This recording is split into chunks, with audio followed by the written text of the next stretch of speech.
میں رات کو 2 بجے بھوک سے ہلکان کچن میں بیٹھی چاول کھا رہی تھی کہ اچانک میرے ہاتھ سے چاولوں کی پلیٹ زمین پر گر گئی۔ سامنے ہی میری ساس کھڑی تھی۔ اس نے کچن کی لائٹ آن کی اور مجھ سے کہنے لگی، اوہ، تو تم یوں چھپ چھپ کر کھانا کھا رہی ہو؟ میں نے کہا بھی تھا کہ میری مرضی کے بنا تم فریج کو ہاتھ بھی نہیں لگاؤ گی، تو تم نے کس کی اجازت سے فریج کو ہاتھ لگایا؟ آج تمہیں سزا دی تھی نا کہ تمہیں کھانے کو کچھ نہیں ملے گا۔ تمہاری ہمت کیسے ہوئی کھانا کھانے کی؟ میرا حکم کاٹنے کی جرت بھی کیسے کی تم نے؟ وہ زور زور سے چلا رہی تھی۔ رات کے اس پیر ساس کی آواز سن کر سب لوگ نیند میں جھولتے کچن کے دروازے پر آ کھڑے ہو گئے۔ میرے شوہر نے کہا کہ اماں، کیا ہوا؟ اتنی رات کو آخر کس لیے شور مچا رہی ہو؟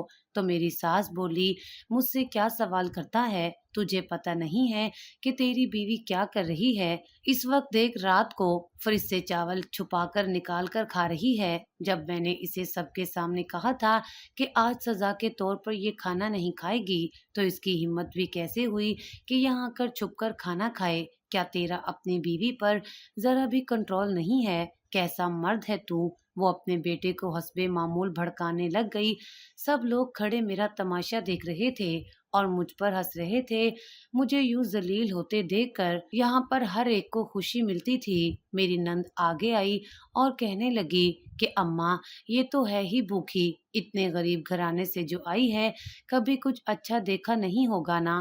اب اسے 2 دن تک کھانا کھانے کی اجازت بالکل بھی نہیں دینا، تاکہ اسے پتہ چلے کہ ہمارے ہاں بات ٹال دینے کا مطلب کیا ہوتا ہے۔ اسے اپنی اوقات میں رہنا چاہیے۔ میں یہ سن کر فوراً سے گھبرا گئی اور کہا کہ مجھ پر ایسا ظلم مت کرنا، مجھ سے بھوک بالکل بھی برداشت نہیں ہوتی۔ لیکن میری ساس نے کوئی بات نہ سنی اور سب کے سامنے کہا کہ اب اگر اگلے 2 دن تک کسی نے بھی اسے کچھ کھاتے دیکھا تو وہیں پکڑ کر مارنا، کسی طرح کی کوئی ڈھیل مت دینا۔ پھر اس نے مجھے بالوں سے پکڑا اور کچن سے باہر دھکا دے کر نکال دیا۔ میں سیدھا فرش پر جا کر گر گئی، لیکن کسی کو کوئی پرواہ نہیں تھی۔ میرا شوہر ایک طرف کھڑا تماشا دیکھ رہا تھا۔ میری بے عزتی ہوتے دیکھ کر سب سے زیادہ مزہ تو اسے ہی آتا تھا۔ میں جانتی تھی کہ ساس سے زیادہ تو میرا شوہر مجھے پیٹے گا۔ وہ مجھے گھسیٹتے ہوئے کمرے میں لے گیا اور مجھ سے کہنے لگا، تیری ہمت بھی کیسے ہوئی اماں کے حکم کو ٹالنے کی؟ تجھے میں نے پہلی رات ہی بتا دیا تھا کہ اگر تو اماں کی بات نہیں مانے گی تو تجھے میں اپنے طریقے سے سبق سکھاؤں گا۔ یہ کہہ کر وہ مجھے زور زور سے مارنے لگا۔ میرے چلانے کی آوازیں باہر تک جا رہی تھیں۔ وہ سب کھڑے مزے لے رہے تھے۔ جب وہ مجھے مار مار کر تھک گیا اور میں زخموں سے چور ہو کر نڈھال ہو گئی تو وہ جا کر مزے سے لیٹ گیا اور میں وہیں پڑی سسکتی رہی۔ میں جانتی تھی کہ یہاں پر کوئی بھی میرا ساتھ نہیں دے گا، کسی کو بھی مجھ پر رحم نہیں آتا۔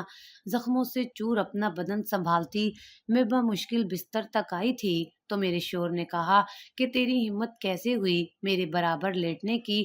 تیری جگہ زمین پر ہے، وہاں جا کر لیٹ۔ اس کی بات سن کر میں چپ چاپ زمین پر آ کر لیٹ گئی۔ میرے پاس سر کے نیچے رکھنے کو تکیا بھی نہیں تھا، کیونکہ دوسرا تکیا میرے شوہر نے اپنے پاس کر لیا تھا۔ وہ جانتا تھا کہ مجھے تکیے کی ضرورت پڑے گی، اس لیے جان بوجھ کر مجھے تکلیف دینے کے لیے اس نے ایسا کیا تھا۔ میں لب بھینچ کر کروا بدلے لیٹ گئی اور اپنی قسمت پر آنسو بہانے لگی۔ اس کے علاوہ میں کچھ بھی نہیں کر سکتی تھی۔ صبح میں گہری نیند میں تھی۔ اسی وقت میرے کمرے کا دروازہ زور زور سے بجنے لگا۔ میں ہڑبڑا کر نیند سے اٹھی تو دیکھا میرا شوہر گہری نیند میں سو رہا تھا۔ میں اٹھ کر بھاگتی بھاگتی دروازے پر آئی۔ نہ جانے اب کیا آفت آ گئی تھی جو یوں صبح صبح کمرے کا دروازہ زور زور سے بجایا جا رہا تھا۔ میں نے ڈرتے ڈرتے دروازہ کھولا تو سامنے ہی میری ساس کھڑی تھی۔ کہنے لگی، وقت دیکھ رہی ہے، کیا ہو رہا ہے؟ اب تک تو اٹھی کیوں نہیں اور کچن میں ناشتہ کیوں نہیں بنا رہی؟ تجھے پتا ہے کہ میں شوگر کی مریض ہوں، مجھے کھانا چاہیے ہوتا ہے۔ ایسے اب کھڑی کھڑی میری شکل دیکھتی رہے گی یا جا کر کھانا بھی بنائے گی؟ میں جو اپنے دکھتے جسم کے ساتھ بہت ہی مشکل سے کھڑی تھی، ساس کا غصہ دیکھ کر فوراً سے سر ہلایا اور کہا کہ بس ابھی آ رہی ہوں۔ میں جلدی سے واش روم گئی، منہ ہاتھ دھویا اور بھاگی بھاگی کچن میں آئی اور ناشتہ بنانے لگ گئی۔ میں جانتی تھی کہ اب سب لوگ جان بوجھ کر باری باری آ کر مجھے پریشان کرنے کے لیے अलग अलग फरमाइशें करेंगे। हालांकि सबको एक जैसा ही खाना होता था, लेकिन जानबूझकर मुझे तंग करने के लिए कोई क्या फरमाइश करता तो कोई क्या फरमाइश करता, जिस वजह से मैं 9-10 बजे तक सबकी फरमाइशें ही पूरी करने में मसरूफ रहती और उस दौरान मैं एक निवाला भी ना खा पाती थी। वैसे भी अपनी सास की इजाज़त के बिना मुझे कुछ खाने को नहीं मिलता था। वो मुझ पर बहुत ही सख्त नज़र रखती थीं, पूरा दिन मुझसे गधों की तरह काम करवाती और फिर पूरा दिन सिर्फ एक वक्त का खाना खाने की इजाज़त देती थीं। वो भी मुझे 100 किस्म की बातें सुनाती। मेरा सिर्फ एक ही गुनाह था और वो था एक गरीब घराने से ताल्लुक। मेरे माँ-बाप बहुत ही गरीब थे। जिस वक्त ये रिश्ता आया, उन्हें लगा कि मेरी ज़िंदगी संवर जाएगी। हालाँकि मेरे ससुराल वाले भी कोई बहुत अमीर नहीं थे, लेकिन हमसे थोड़े ज़्यादा पैसे वाले थे, इसलिए उन्हें इस बात का बहुत ज़्यादा घुमंड था। शादी से पहले तो वो बहुत ही अच्छे बने रहते थे। हर वक्त मेरी अम्मा और अब्बा से कहते कि हम तो आपकी बेटी को बहू नहीं, बल्कि अपनी बेटी बनाकर लेकर जा रहे हैं। आप इसकी परवाह बिल्कुल भी मत करिएगा और ना ही परेशान होना। हम इसे बहुत ही अच्छे से रखेंगे। और भी ना जाने क्या-क्या झूठे वादे करते रहे थे। मेरे माँ-बाप बहुत ज़्यादा मुतमईन हो गए। ये सब तो बाद में पता चला कि उन्होंने गरीब घराने की लड़की को चुना ही इसलिए था ताकि उसे दबाकर रख सकें। उनकी दूसरी बहुएं उनके अपने खानदान की थीं और उनसे दबती बिल्कुल भी नहीं थीं। इसलिए मेरी सास ने बहुत ही सोच समझ कर मेरे घर में रिश्ता डाला। मेरे माँ-बाप मेरी सास की बातों में आ गए और यूं हमारी शादी तय हो गई। उस वक्त सास ने कोई भी जहेज वगैरह की डिमांड नहीं की और कहा कि हमें जहेज की बिल्कुल भी जरूरत नहीं है। ये सुनकर तो हम लोग और भी खुश हो गए कि ये लोग कितने अच्छे हैं कि जहेज की डिमांड भी नहीं कर रहे, बल्कि हमें भी रोक रहे हैं कि हम खुद से भी कोई चीज ना करें। लेकिन मुझे क्या पता था कि शादी के बाद पहले दिन से लेकर सारी जिंदगी ये लोग मुझे सिर्फ इसी एक बात का ताना देते रहेंगे। मेरे वालिदैन ने अपनी हैसियत के मुताबिक ही मेरी शादी के तमाम इंतजामात किए। छोटा सा हाल ही सही, लेकिन उन्होंने हाल तो बुक करवाया था। हमारे लिए ये भी बहुत बड़ी बात थी, क्योंकि हमारे यहाँ शादियां तो मोहल्ले में ही टेंट लगाकर करवा दी जाती थी। लेकिन मेरे अब्बा ने कहा कि जहेज नहीं दे रहा, इसलिए मैं अपनी बेटी के लिए इतना तो कर ही सकता हूँ।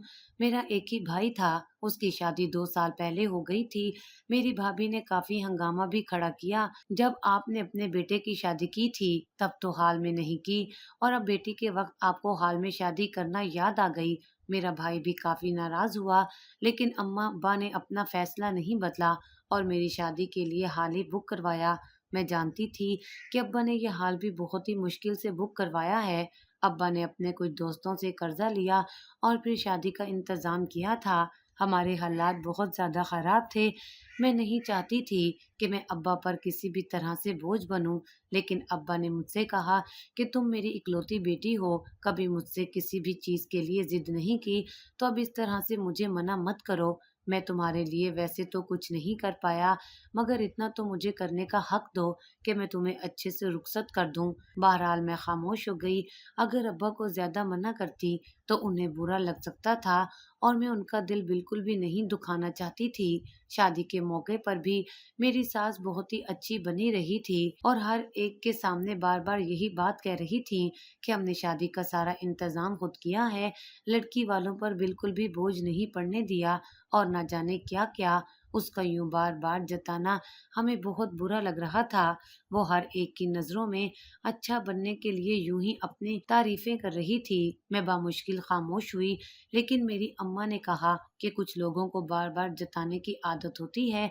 वैसे तो तुम्हारी सास बहुत अच्छी हैं, इसलिए परेशान मत हो। ससुराल में तुम बहुत अच्छे से रहोगी। मैं भी दिल से यही दुआएं कर रही थी कि ऐसा ही हो, वरना मैंने आसपास बहुत सी लड़कियों के बारे में सुन रखा था कि उनके ससुराल वाले ने उनका जीना हराम कर रखा है और वो सिर्फ अपने माँ बाप की खातिर ससुराल वालों का जुल्म झेल रही होती हैं।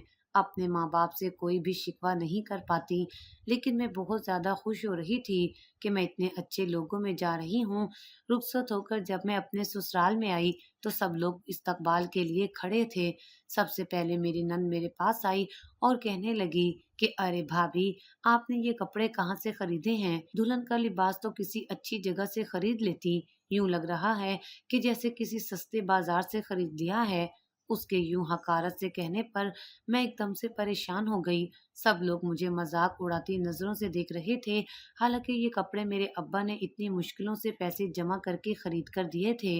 वो चाहते थे कि दुल्हन का लिबास वो अपनी तरफ से दें। मेरे अब्बा की खून पसीने की कमाई का वो यूं मजाक उड़ा रहे थे और ऐसी हकारत से देख रहे थे जैसे मैं किसी लायक ही नहीं हूँ। मुझे एकदम से रोना आने लगा तो मेरी सास कहने लगी, अरे इन गरीबों की क्या औकात होती है, कभी किसी बड़े बाजार में गए ही नहीं होंगे और इन जैसे तो सिर्फ और सिर्फ सस्ते बाजारों में ही जा सकते हैं। इसलिए इसके घर वालों ने सोचा होगा कि वहीं से शादी का लिबास भी खरीद लेते हैं। लेकिन मैं क्या बताऊं, शादी के दौरान तो सबने मुझसे इतनी बार सवाल किया कि लड़की ने इतने सस्ते कपड़े क्यों पहन रखे हैं। अब मैं उन्हें क्या जवाब देती कि किन गरीबों में हमने रिश्ता किया है। उस वक्त तो मैंने किसी न किसी तरह से बात संभाल ली है, लेकिन अब बताओ लोगों को क्या कहेंगे कि हमारी बहू तो जहेज में कुछ लेकर ही नहीं आई। अरे अगर हमने बोला था कि नहीं लाना तो इसका क्या मतलब है जहेज नहीं देंगे। इसके माँ बाप तो इसी इंतजार में बैठे थे कि हम मुफ्त में इनकी बेटी को ले जाएं और देखो ये खाली हाथ यहाँ पर आ गई है। जहेज के नाम पर कुछ भी लेकर नहीं आई। मैंने तो सोच रखा था कि जब मेरे बेटे की शादी होगी तो ऊपर का पूरा पोर्शन उसकी बीवी के सामान से ही भर दूंगी, लेकिन मेरी ख्वाहिश तो सिर्फ ख्वाहिश ही रह गई है। मैं तो बस जहेज के ख्वाब ही देख सकती हूँ। मेरे बेटे की किस्मत फूटी जो ऐसी लड़की उसके माथे लग गई। पता नहीं कैसे इसकी जिंदगी गुजरेगी। मेरी सास ऐसे वावैला कर रही थी जैसे ये शादी जबरदस्ती करवाई गई हो। हालांकि सब कुछ उसने अपनी मर्जी से किया था। मुझे कुछ समझ नहीं आ रही थी वो सब लोग इतना अचानक से बदल कैसे गए थे कि मुझे सोचने का मौका ही नहीं मिला कि क्या कहूँ और इस मौके पर क्या करूँ। वो लोग मेरी घबराहट का मजीद फायदा उठा रहे थे। फिर मेरे शोर को मेरे बराबर लाकर बिठाया, कहने लगे कि हम मूवी बनाना चाहते हैं। उसी वक्त मेरे शोर की एक कजन कहने लगी कि अरे दुल्हन और दूल्हा की जोड़ी तो बिल्कुल भी अच्छी नहीं लग रही। दुल्हन का रंग इतना खराब है कि इसे देखकर ही उल्टी आ रही है। कम से कम किसी अच्छे पार्लर से मेकअप ही करवा लेती, लेकिन इन गरीबों को इन सब चीजों का क्या पता। मैं अचानक से रोने लग गई और कितनी बेइज्जती सहती। इसलिए मेरी आंखों से आंसू निकलने लगे तो मेरी सास कहने लगी, अब हमारे सामने रोने का नाटक करेगी, चल उठ जा अपने कमरे में जा। मेरी नंद मुझे साथ लिया कमरे की तरफ चली आई। मैं अभी बेड पर बैठने ही लगी थी कि उसने मुझसे कहा कि अरे भाभी, वहाँ क्यों बैठ रही हैं, बेडशीट बहुत ही कीमती है, आपके बैठने के लायक नहीं है। यहाँ नीचे जमीन पर बैठ जाएं, कोई बात नहीं है, नीचे कारपेट बिछा हुआ है। ये सुनकर जिल्लत के एहसास की वजह से मेरा चेहरा सुर्ख हो गया। वो लोग कदम कदम पर मुझे जलील कर रहे थे और मुझे इस बात का एहसास दिला रहे थे कि आगे आने वाले दिनों में वो मेरी जिंदगी जहन्नुम बनाने वाले हैं। पता नहीं मेरा शोर मुझसे कैसा रवैया अख्तियार करेगा। मैं तो ये सोच सोच कर परेशान हो रही थी। नंद के कहने पर मैं नीचे कारपेट पर ही बैठ गई। वो हंसती हुई वहां से चली गई। थोड़ी देर बाद दरवाजा खुला और मेरा शोर अंदर दाखिल हुआ। मैं फौरन से सीधी होकर बैठ गई। अब तक जितना बुरा रवैया मेरे साथ अख्तियार किया गया था उसे देखते हुए मुझे काफी डर लग रहा था। शोहर मेरे पास आया और कहने लगा कि यूं बैठे बैठे किसका इंतजार कर रही हो, जाओ जाकर उठकर कपड़े तब्दील करो। तुम्हें क्या लगता है कि मैं तुम्हारे दीदार के लिए मरा जा रहा हूँ? तुम जैसी शक्ल और रंगत वाली लड़की मेरे काबिल ही नहीं है। सुन लो, मुझे तुम जैसी लड़कियों में किसी किस्म की कोई दिलचस्पी नहीं है। ना ही तुम्हें फैशन के बारे में कुछ पता है और न किसी और चीज के बारे में। तुम तो मेरे लिए सिर्फ एक बोझ हो और मेरे पाँव की जूती हो। और हाँ, एक बात याद रखना, इस घर में सब कुछ मेरी अम्मा के हुक्म के मुताबिक ही होता है। अगर तुमने उनके हुक्म के खिलाफ जाने की कोशिश भी की तो ये याद रखना कि वो दिन तुम्हारा इस घर में आखिरी दिन होगा। मैं तुम्हें खूब जलील करके तलाक देकर यहाँ से निकाल दूंगा, फिर अपने माँ बाप के घर बैठकर रोती रहना। उसकी ये बात सुनकर मैं फौरन से घबरा गई और उससे कहा कि ठीक है, मैं आप सबकी बात मानूंगी। मुझे यूं बेबस देखकर वो मुस्कुरा उठा। मैं जल्दी से अपने कपड़े तब्दील करके बिस्तर पर आकर लेट गई। मेरे शोर ने मुझ पर एक निगाह भी नहीं डाली थी। मैं रुख मोड़े बे आवाज रोए जा रही थी। सुबह हुई तो मेरी सास ने दरवाजा बजाया और कहा कि इतनी देर तक सोने का हमारे यहाँ कोई रिवाज नहीं है। चल उठ, आज से ही तुझे किचन का काम करना पड़ेगा। यहाँ हम तुझे आराम करने के लिए थोड़ी लाए हैं। जा किचन में जा और हम सबके लिए अच्छा सा नाश्ता बना कर ला। अगर नाश्ता अच्छा ना बना तो दोबारा बनाना पड़ेगा। मैं फौरन से किचन में आकर खड़ी हो गई। नई दुल्हन से कौन इस तरह से सुबह सवेरे नाश्ता बनवाता है? अपनी किस्मत पर मुझे खूब रोना आ रहा था। अभी मैं नाश्ता बना ही रही थी, उसी वक्त मेरी नंद वहां आई और कहने लगी, भाभी, मुझे तो कीमे वाले पराठे बहुत पसंद हैं, मेरे लिए तो वही बनाना और बाकी सबसे भी पूछ लो उन्होंने क्या खाना है। फिर बारी बारी आकर सब कोई ना कोई फरमाइश करने लग गए। सबकी पसंद का बनाते बनाते मैं हद से ज्यादा थक गई थी। मुझे खुद को भी बहुत भूख लगी थी।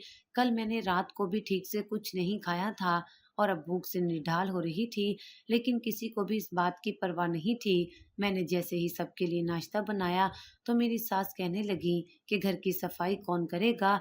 चल जल्दी से घर के सारे काम निपटा, एक एक जगह को चमका दे।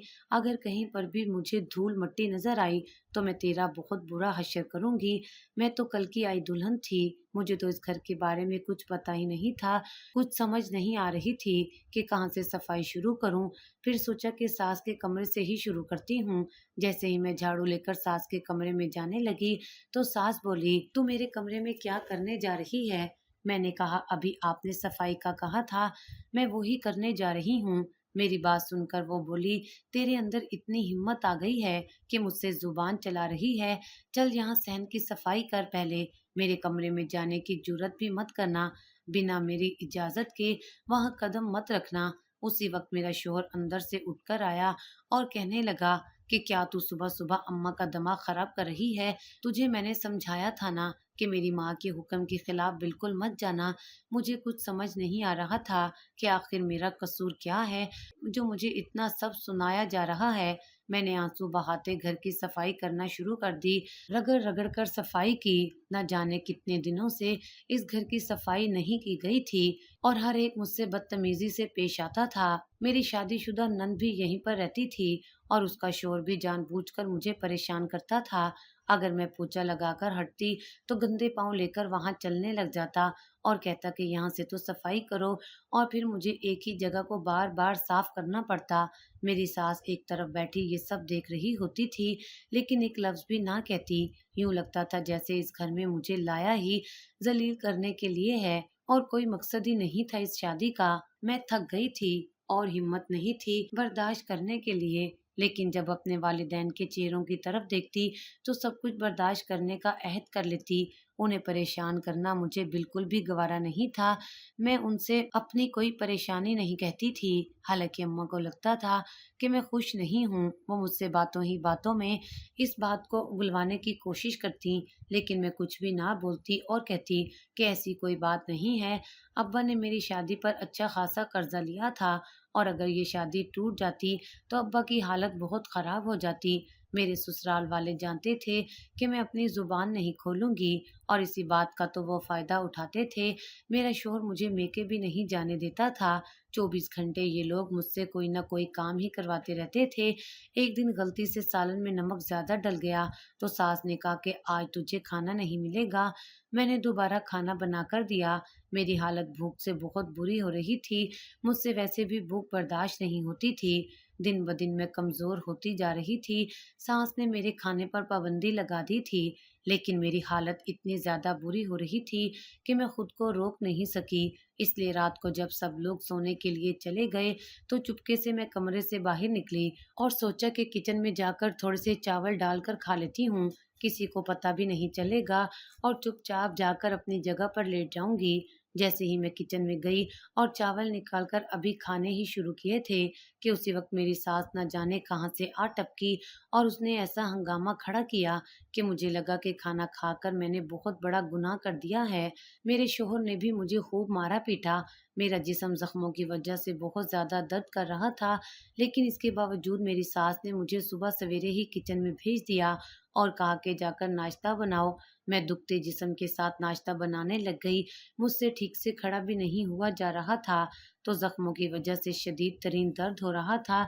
जब मुझसे बर्दाश्त ना हुआ تو मैं वहीं गिरकर बेहोश हो गई। और जब मुझे होश आया तो मुझे एक ऐसी खबर मिली जिसने मेरे रहे सहे हवास भी छीन लिए।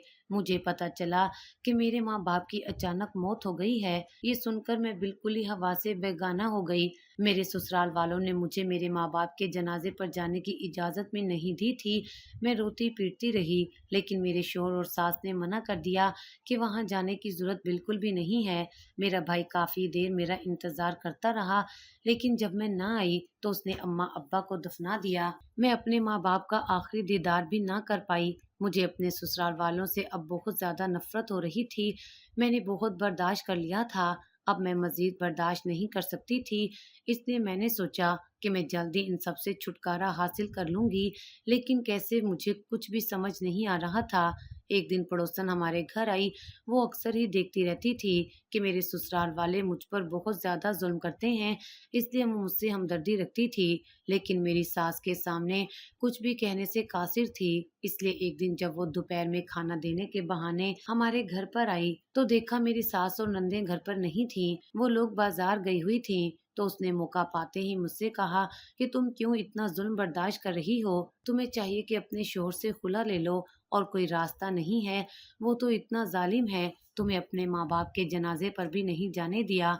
ऐसे लोगों के साथ कैसे रह सकती हो? मेरी मानो तो जल्द से जल्द खुला ले लो। मुझे कुछ समझ नहीं आया। मैंने उससे कहा कि मैं कैसे खुला ले सकती हूँ, मैं तो उस सब के बारे में कुछ भी नहीं जानती। तो उसने बताया कि उसकी एक कजन वकील है, वो मदद कर सकती है, मौका पाते ही तुम उससे राब्ता कर लेना। ये कहकर उसने मुझे उसका कार्ड दे दिया।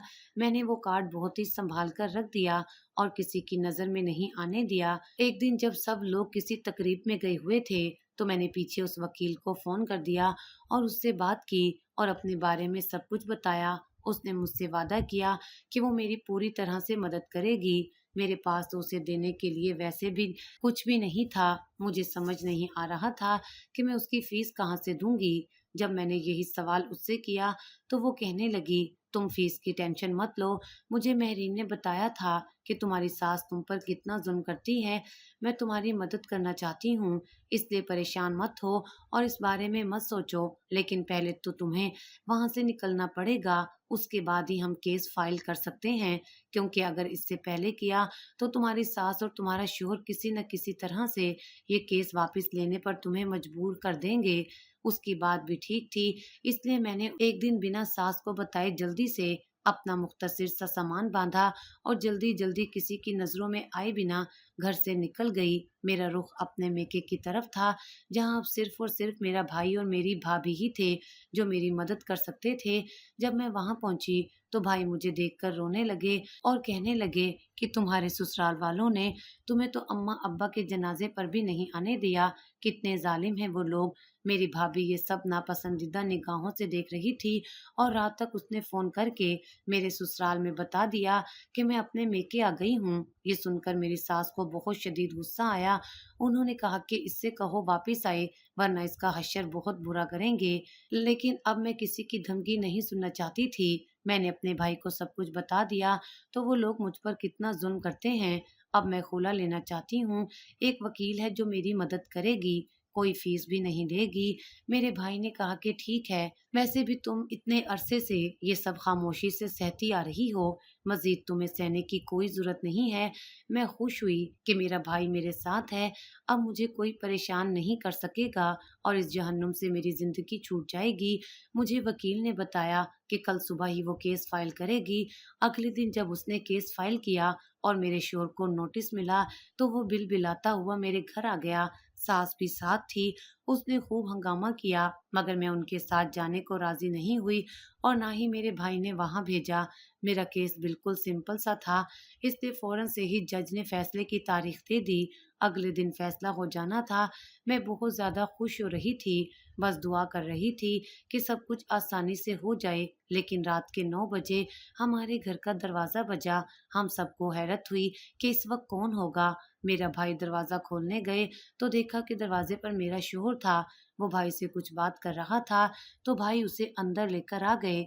मैं हैरत से अपने भाई की तरफ देख रही थी कि उसे अंदर क्यों लेकर आए हैं। मेरे शोहर के हाथ में एक बैग भी था। कुछ देर तक वो मेरे भाई और भाभी से बात करता रहा और फिर चला गया। जाते जाते उसके चेहरे पर एक फातिहाना सी मुस्कुराहट थी।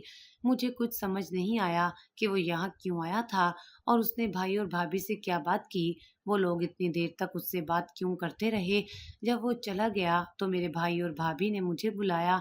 भाई ने कहा कि देखो, तुम हमारे हालात से अच्छे से वाकिफ हो। मैं अकेले इस घर का खर्चा उठाकर अब थक गया हूँ, लेकिन महंगाई इतनी बढ़ गई है कि कुछ भी नहीं कर पाता।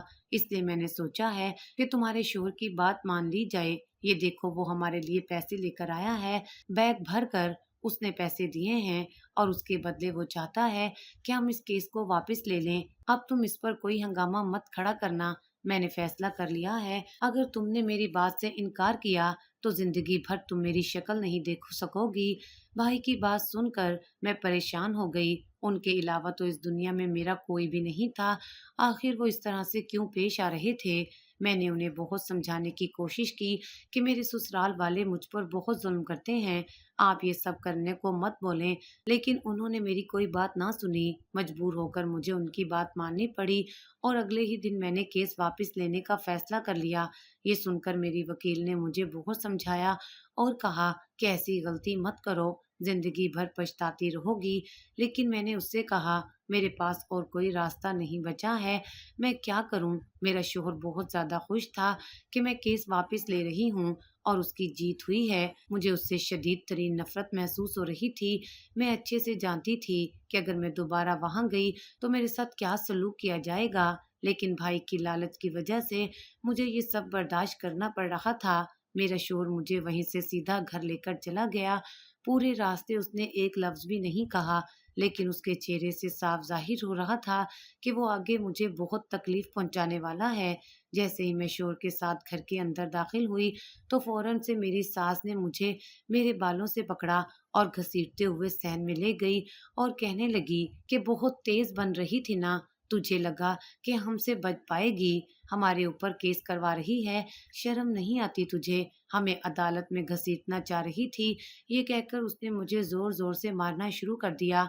कुछ देर तक तो मैं बर्दाश्त करती रही, उसके बाद मेरी बर्दाश्त बिल्कुल खत्म हो गई। मेरी जिंदगी की सबसे बड़ी गलती पहले दिन से ही इनका हर जुल्म बर्दाश्त करना था और अब मैं ये सब मजीद जारी रहने नहीं दे सकती थी। इसलिए सास के चेहरे पर एक जोरदार थप्पड़ मार दिया। ये देखकर सबके सब वही खामोश हो गए और मेरा शोहर मेरी तरफ आया और इससे पहले कि वो मुझ पर हाथ उठाता, मैंने उसका हाथ रोक लिया और कहा कि खबरदार, जो मुझ पर हाथ उठाया, तुम सबसे मैं बदला लूंगी। तुम लोगों ने जो जो मेरे साथ जुल्म किए हैं, इन सब का बदला तुम लोगों को चुकाना ही पड़ेगा। अब मैं वैसी नहीं रही हूँ कि खामोशी से जुल्म बर्दाश्त करूं। तुम लोगों को क्या लगता है कि मेरे भाई ने मेरा साथ छोड़ दिया है तो मैं चुपचाप हर जुल्म बर्दाश्त कर लूंगी।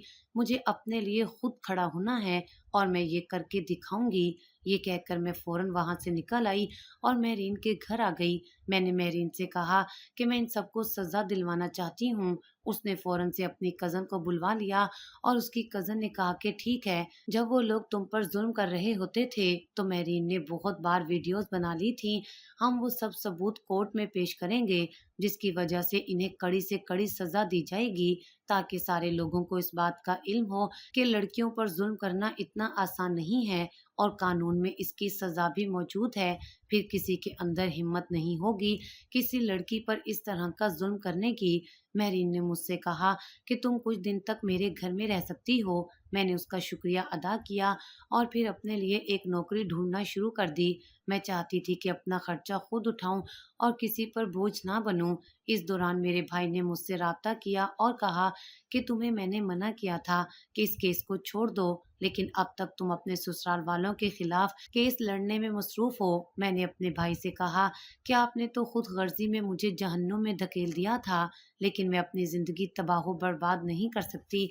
जो कुछ मैंने सहा है वो सब मुझे ही पता है। अगर आपको मुझसे रिश्ता नहीं रखना तो मत रखिए। अब मुझे किसी की कोई परवाह नहीं रही। मैं थक गई हूँ।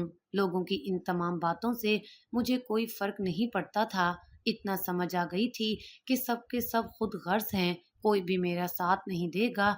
बस महरीन ही थी जो मेरे साथ खड़ी थी। अगर वो ना होती तो शायद मैं जुल्म की चक्की में ही पिसती रहती।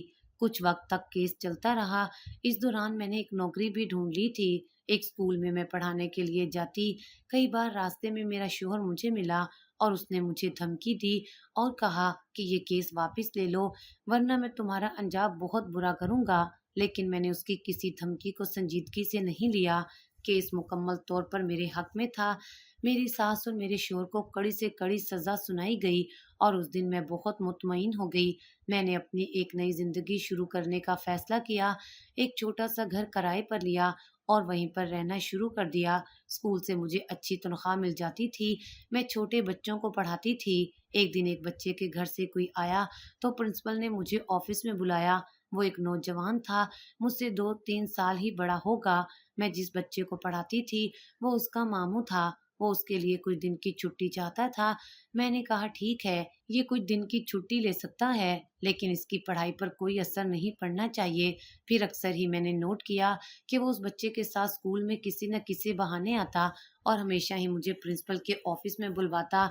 बाद में मुझे पता चला कि वो प्रिंसिपल का काफी करीबी दोस्त है। उसका नाम हारिस था और उस दिन बातों ही बातों में उसने मुझसे कहा कि मैं आपको पसंद करता हूँ और आपकी पहली जिंदगी के बारे में भी जानता हूँ, लेकिन मुझे उस पर कोई एतराज नहीं है। अगर आप चाहें तो मैं पूरे दिल से आपको अपनाना चाहता हूँ। मैं जानता हूँ कि आप मुझ पर भरोसा नहीं कर पाएंगी, क्योंकि आपके साथ जो कुछ हुआ उसके बाद किसी पर भरोसा कर पाना बहुत ही मुश्किल बात है। लेकिन यकीन करें, मैं आपको एक अच्छी जिंदगी देने का ख्वाहिशमंद हूँ। आप मुझे बहुत ज्यादा पसंद हैं। उसकी बातें सुनकर मैं सोच में पड़ गई। वैसे भी मैं अकेली ही रहती थी। 2 साल हो चुके थे मेरी शादी को खत्म हुए और इस दौरान मेरे भाई और भाभी ने भी मुकम्मल तौर पर मुझसे ताल्लुक तोड़ लिया था। वो चाहते थे कि मैं उन लोगों के साथ रहकर उनका जुल्म सहती रहूं, और बस यही बात मैंने नहीं मानी थी तो उन्होंने मेरा चेहरा ना देखने की कसम खा ली। पहले तो मैं अपने भाई को मनाने की पूरी कोशिश करती रही, लेकिन फिर मैंने अपने कदम पीछे हटा लिए, क्योंकि मैं उनका गलीज मुतालबा नहीं मान सकती थी। मैं अपनी जिंदगी क्यों खराब करती। अब मुझे समझ नहीं आ रहा था कि मैं क्या हारिस पर भरोसा करके उसका हाथ थामूं या फिर नहीं। काफी दिन तक सोचो विचार करके मैंने मेरीन से इस बारे में बात की तो वो मुझसे कहने लगी, देखो, हर कोई बुरा नहीं होता। अगर तुम यूं ही अकेले रहना चाहती हो तो मैं तुम्हें बता दूं कि अकेले जिंदगी गुजारना बहुत ही मुश्किल काम है। जिंदगी में हर इंसान को हम सफर की जरूरत पड़ती है। तुम्हें भी पड़ेगी। अभी तो तुम अपनी पिछली शादी के बुरे असरात के जेरे असर हो, लेकिन मेरी मानो तो तुम आगे बढ़ जाओ, यही तुम्हारे लिए बेहतर है।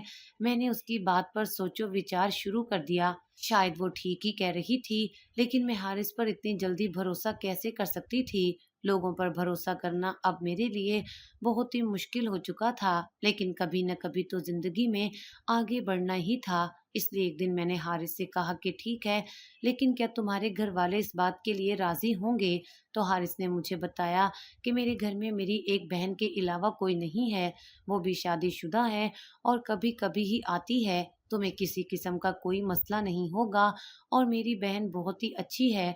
एक बार तुम्हारी उससे मुलाकात करवाऊंगा तो तुम उसकी दीवानी हो जाओगी। और फिर वाकई में मैं उसकी बहन से मिलकर उसकी दीवानी हो गई थी। वो बहुत ही अच्छी और नेक सीरत की थी। हम दोनों के बीच जल्दी अच्छी दोस्ती हो गई। मुझे यकीन हो गया कि दुनिया में अच्छे लोग अब भी बाकी हैं और हर कोई बुरा नहीं होता।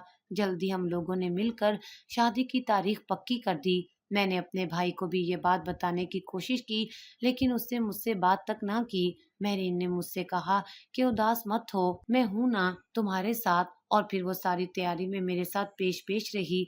मैं एक छोटी सी तकरीब में हारिस की दुल्हन बन गई और उसके साथ रुखसत होकर उसके घर पर आ गई, और उसके साथ मेरी नई जिंदगी की शुरुआत बहुत ही अच्छे से हुई। वो मुझसे बहुत ही इज्जत से पेश आता था और मुझे बहुत मोहब्बत करता था। मेरे हर फैसले को खुशी खुशी कबूल कर लेता था। मुझे यूं लगता था कि जैसे मैंने कभी जिंदगी में कुछ बुरा सहा ही नहीं है। अपनी पहली जिंदगी को तो मैं मुकम्मल तौर पर भुला चुकी थी। शादी के बाद मैंने पढ़ाना छोड़ दिया था। अब मुझे नौकरी की बिल्कुल भी जरूरत नहीं थी। हारिस मेरा बहुत ख्याल रखता था। मेरीन ने मुझे कहा कि देखा, मैं कहती थी ना कि हारिस बहुत ही अच्छा लड़का है और तुम्हारे लिए तो बिल्कुल परफेक्ट है।